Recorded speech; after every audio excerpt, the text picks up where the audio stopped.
بسم اللہ الرحمن الرحیم. السلام علیکم. This is Iram Bibi from the platform of Desert Rose Psychic.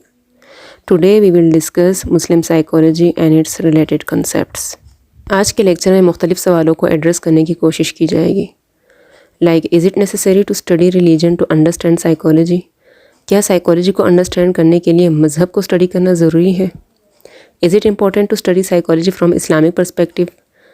کیا سائیکالوجی کو اسلامک پرسپیکٹیو سے دیکھنا یا سمجھنا ضروری ہے؟ Can the study of psychology without understanding the Islamic perspective give us the right guidance? کیا اسلامک پرسپیکٹیو کو سمجھے بغیر سائیکالوجی کو اسٹڈی کرنا ہمیں رائٹ گائیڈنس دے سکتا ہے یا یہ ہمیں مس گائڈ کر سکتی ہیں؟ Should only student of psychology study Islamic psychology? کیا صرف سائیکالوجی کے اسٹوڈنٹ کو ہی اسلامک سائیکالوجی پڑھنی چاہیے یا کوئی بھی پڑھ سکتا ہے؟ مسلم سائیکالوجی کو اسٹڈی کرنا یا سائیکالوجی کو اسلامک پرسپیکٹیو سے اسٹڈی کرنا کیوں امپورٹنٹ ہے؟ کنٹمپرری یا ماڈرن سائیکالوجی کی جو سب سے اہم ترین ویکنیس ہے وہ یہ ہے کہ انہوں نے ہیومن بینگ کے بارے میں جو سب سے امپورٹنٹ سورس آف انفارمیشن ہے اس کو ایکنالج ہی نہیں کیا، اور وہ امپورٹنٹ سورس آف انفارمیشن ہے ریویلیشن فرام اللہ. یہ بالکل ایسے ہی ہے جیسے کوئی ایکسپینسو برانڈ نیو کار لیتا ہے اور اس کے آنر کے مینول کو انڈرسٹینڈ کیے بغیر ہی گاڑی کو چلانے کی کوشش کرتا ہے. آپ امیجن کر سکتے ہیں کہ صحیح گائیڈنس کے بغیر اتنی مہنگی گاڑی چلانے کے کیا کنسیکوینسز ہو سکتے ہیں. جیسا کہ ہم سب جانتے ہیں کہ اللہ تعالیٰ ہمارے کریٹر ہے، اور کریٹر ہی کو کریچر کے بارے میں سب سے زیادہ اور سب سے بہتر علم ہوتا ہے. لہٰذا ہیومن سائیکالوجی کو انڈرسٹینڈ کرنے کے لیے کریٹر کے نالج کو ایکنالج کرنا بہت ضروری ہے. وہ لوگ جو اللہ تعالیٰ کی صفات اور اس کی ایبلٹیز کا انکار کرتے ہیں وہ اپنے ڈیزائرز کو اپنا خدا بنا لیتے ہیں، جس طرح کہ اللہ تعالیٰ نے سورہ جاثیہ کی آیت 23 اور 24 میں فرمایا ہے، کیا پھر دیکھا آپ نے اسے جس نے بنا لیا الہ اپنی خواہش نفس کو اور بھٹکا دیا اسے اللہ نے علم کے باوجود، اور اس نے مہر لگا دی اس کے کان پر اور اس کے دل پر، اور اس نے ڈال دیا اس کی آنکھ پر ایک پردہ، تو کون ہدایت دے گا اسے بعد اللہ کے؟ کیا بھلا نہیں تم نصیحت پکڑتے؟ اور کہتے ہیں کہ نہیں، یہ مگر ہماری زندگی تو دنیا کی ہے، یہی ہم مرتے ہیں اور جیتے ہیں، اور نہیں ہلاک کر دیتا ہے ہمیں مگر زمانہ ہی، اور نہیں ان کو اس کا کچھ علم نہیں، یہ مگر بس قیاس آرائیاں کرتے ہیں. یہ لوگ اپنے ہی ڈیزائر کو اپنا گاڈ بنا لیتے ہیں، اور پھر ان کے ڈیزائر ان کے صحیح اور غلط کے لیے کرائٹیریا بن جاتے ہیں، جبکہ صحیح اور غلط کے لیے جو موسٹ امپورٹنٹ کرائٹیریا ہے وہ اللہ تعالیٰ کا میسج ہے. لیکن یہ انہیں ریجیکٹ کرتے ہیں، اور جو لوگ اللہ تعالیٰ کے دیے ہوئے پیغام کو، اللہ تعالیٰ کی طرف سے دی گئی گائیڈنس اور نالج کو سچ نہیں مانتے، ریجیکٹ کرتے ہیں، تو پھر اللہ تعالیٰ بھی انہیں مس گائیڈ ہونے دیتا ہے، اور وہ مس گائیڈ ہو کے دوسروں کو بھی مس گائیڈ کرتے ہیں. لہٰذا اپنے آپ کو مس گائیڈنس سے بچانے کے لیے ضروری ہے کہ ہم اللہ تعالیٰ سے گائیڈنس لیں. اسلام صرف موجودہ وقت کے مسائل کے سلوشنز کی بات نہیں کرتا، بلکہ اسلام کے پاس ان پرابلمز کے سلوشنز بھی ہیں جو ابھی تک ڈسکور ہی نہیں ہوئی اور نہ ہی ان کے بارے میں کسی نے سوچا ہے. اسلامک سائیکالوجی اور ماڈرن سائیکالوجی کے پرسپیکٹیوز میں کافی ڈیفرنس ہے، کیونکہ اسلامک سائیکالوجی قرآن اور سنت سے اپنی گائیڈنس لیتی ہے. اسلامک سائیکالوجی اور ماڈرن سائیکالوجی کے پرسپیکٹیوز کے ڈیفرنس کو ہم ان دو ایگزامپلس کے ذریعے سمجھنے کی کوشش کرتے ہیں. The inner most nature of the human beings and direction of both perspectives. آئے دیکھتے ہیں کہ ماڈرن اور Islamic psychology inner most nature of the human beings کے بارے میں کیا کہتی ہیں. اسی طرح ان دونوں پرسپیکٹیوز کے ڈائریکشن کے بارے میں بھی جاننے کی کوشش کرتے ہیں. The inner most nature of the human beings. Modern psychology کا آغاز اس آئیڈیا کے ساتھ ہوتا ہے کہ human beings are deeply flawed. For example Sigmund Freud کی تھیوری کو دیکھا جائے تو ان کے مطابق human beings are basically negative in nature, اور وہ اپنی نیگیٹیوٹی کو ایگریشن اور سیکشولیٹی کے فارم میں مینیفیسٹ کرتے ہیں. فرائڈ سے پہلے بھی جان لاک کو دیکھا جائے تو انہوں نے ایک لیٹن پروورب یوز کیا تھا، ہومو ہومینی، جس کا مطلب ہے کہ a man is a wolf to اندر مین ہی از اے پریڈیٹر، کہ ایک انسان دوسرے انسان کے لیے بھیڑیا ہے، یعنی انسان دوسرے انسانوں کو نقصان پہنچانے کی کوشش میں ہر وقت لگا رہتا ہے. So according to western view the inner most nature of man is grim, dark and pessimistic. جبکہ دوسری جانب اسلام کا پرسپیکٹیو اس سے بالکل ہی مختلف ہے. اسلام کے مطابق ہر انسان فطرہ پر پیدا ہوتا ہے. اسلام کے مطابق انسان کی فطرہ یا inner most nature of man is something pure, یعنی human beings are basically good in nature. اور جب اسلام فطرہ کی بات کرتا ہے تو وہ صرف انوسینس آف چائلڈ کی بات نہیں کرتا، بلکہ وہ اس سے بھی بہت پہلے کی بات کرتا ہے جب سولز یا اسپرٹس کی کریشن ہوئی تھی. اسلام کے مطابق روح ایک ایسی چیز ہے جو پہلے سے ہی اللہ تعالیٰ کی ایگزسٹنس کے بارے میں اور بھی بہت ساری ریئلٹیز کے بارے میں جانتی ہیں، اور یہ ساری چیزیں ہم دنیا میں آ کر ری لرن کرتے ہیں. سو اسلامک پرسپیکٹیو کے مطابق جب کسی کلائنٹ کو تھیراپی دی جاتی ہے تو اس میں یہ کوشش ہوتی ہے کہ کلائنٹ کے انر موسٹ سیلف جو کہ پازیٹیو ان نیچر ہے اور اوتھینٹک سیلف ہے اس کو واپس لایا جائے، نہ کہ اسے چھپانے کی کوشش کی جائے. سیکنڈ ایگزامپل ہے the direction of psychology. Islamic psychology اور ماڈرن سائیکالوجی کے ڈائریکشنز بالکل ہی ڈیفرنٹ ہیں، کیونکہ modern psychology at the end اپنے کلائنٹس کو یہ کہتی ہیں کہ جو آپ اچھا فیل کرتے ہیں آپ وہی کریں، یعنی رائٹ اور رانگ کے جج آپ خود ہیں، جبکہ اسلامک سائیکالوجی کا اس حوالے سے بالکل ہی ڈیفرنٹ پرسپیکٹیو ہے. اسلامک سائیکالوجی کے مطابق یہ بات مانی جاتی ہے کہ اللہ تعالیٰ نے ہی ڈیزائرز ڈالی ہیں انسان میں، لیکن ان ڈیزائر کو کنٹرول کرنے کا کہا گیا ہے اور انہیں اپروپریٹ وے میں فلفل کرنے کا کہا گیا ہے. اگر ایسا نہ کیا گیا تو انسان اپنے لیے دنیا و آخرت دونوں میں مشکلات پیدا کر سکتا ہے. اس مسلم اور Islamic psychology a difficult subject. Islamic psychology کے بارے میں ایک عام تاثر یہ ہے کہ یہ ایک مشکل سبجیکٹ ہے اور کچھ وجوہات کی بنا پر یہ تاثر کافی حد تک درست بھی ہے. ایک اہم وجہ یہ ہے کہ اسلامک سائیکالوجی میں کچھ ٹرمز ایسی ہیں جنہیں ابھی تک پراپرلی ڈیفائن نہیں کیا گیا. ایک ریسرچر کے مطابق اسلامک سائیکالوجی پر جتنی بھی پبلیکیشنز ہوئی ہیں ان میں یا تو اسلامک سائیکالوجی کو پراپرلی ڈیفائن نہیں کیا گیا، یا اگر ڈیفائن کیا بھی گیا ہے تو اس میتھڈولوجی کا وہ نہیں بتا سکے جس کی بیس پر انہوں نے ڈیفینیشن دی ہے، اور یہ دونوں قسم کی ٹرینڈز پرابلمیٹک ہیں. مختلف اسکالرس کی کنٹریبیوشن سے اسلامک سائیکالوجی میں کافی حد تک ڈیولپمنٹ ہوئی ہے، لیکن ابھی تک کچھ کویشچنز ایسے ہیں جن کو پراپرلی آنسر نہیں کیا جا سکا. اسلامک سائیکالوجی کیا ہے، اس کا پراپرلی آنسر ابھی تک نہیں مل سکا. کیا اسلامک سائیکالوجی صرف صوفیزم ہے؟ اگر ہے تو کس قسم کی؟ کیا اسلامک سائیکالوجی یہ ہے کہ سائیکالوجی کو اسلامک پرسپیکٹیو سے دیکھا جائے؟ کیا اسلامک سائیکالوجی اسلام کے کسی حصے کے بارے میں بتاتی ہے؟ اگر بتاتی ہیں تو کون سے فرقے کے بارے میں؟ کیا اسلامک سائیکالوجی کے کسی ایریا کے بارے میں بات کرتی ہیں؟ اگر کرتی ہیں تو کس ایریا کے بارے میں؟ کلینکل، آرگنائزیشنل، سوشل، نیورو یا کاؤنسلنگ کے بارے میں؟ کیا اسلامک سائیکالوجی صرف اسپریچول آسپیکٹس جاننے میں انٹرسٹڈ ہے؟ کیا صرف ہارٹ اور نروس کے ڈس آرڈرز ہی وہ واحد ڈس آرڈرز ہیں جن کو اسلامک سائیکالوجی ایڈریس کرتی ہیں، یا کوئی اور ڈس آرڈرز بھی ایسے ہیں جنہیں اسلامک سائیکالوجی ایڈریس کر سکتی ہیں؟ ٹرمز کی ڈیفینیشن کا مسئلہ صرف اسلامک سائیکالوجی کا مسئلہ نہیں ہے، بلکہ سائیکالوجی کی کچھ اور فیلڈز بھی ایسی ہیں جہاں پر ڈیفائننگ ٹرمز ایک ایشو رہا ہے اور ابھی تک ہے. سائیکالوجی میں ریلیجن اور اسپریچولیٹی کو ابھی تک پراپرلی ڈیفائن نہیں کیا گیا، ابھی تک اس پر بحث چل رہی ہے. ہاں، یہ ضرور ہوا ہے کہ وہ ڈیفینیشن یوز کی جاتی ہے زیادہ تر جس پر زیادہ تر اسکالرز ایگری ہوتے ہیں. اس کے علاوہ کرسچن سائیکالوجی، بدھسٹ سائیکالوجی اور ٹرانسپرسنل سائیکالوجی کو بھی اس قسم کے ایشوز کا سامنا کرنا پڑا ہے. اسلامک سائیکالوجی میں کام شروع کیا جا چکا ہے، اس میں ڈیولپمنٹ ہو رہی ہے، لیکن اس کو مزید آگے بڑھانے کی ضرورت ہے تاکہ اسلامک سائیکالوجی کا اسکوپ بڑھایا جا سکے.